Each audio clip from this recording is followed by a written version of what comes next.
প্রিয় দর্শক আসসালামু আলাইকুম। ইলিশ বাংলা নিউজ থেকে স্বাগতম। আজকে আমরা আছি রাজধানী কাউরান বাজার মাছের পাইকারি আড়তের সামনে, সোনার বাংলা 3 নম্বর গেট।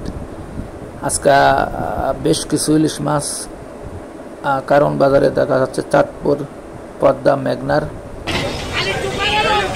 এখানে 1 কেজি সাইজের ইলিশ বিক্রি করা হয়। 1 কেজি সাইজের ইলিশ বিক্রি করা হয় 2000 থেকে 2100 টাকা। 1 কেজি 200 গ্রাম 300 গ্রামের ইলিশ বিক্রি করা হয় 2200 থেকে 2300 টাকা। আর পাশাপাশি এখানে চিংড়ি মাছের কেজি বিক্রি করা হয় 1200 টাকা।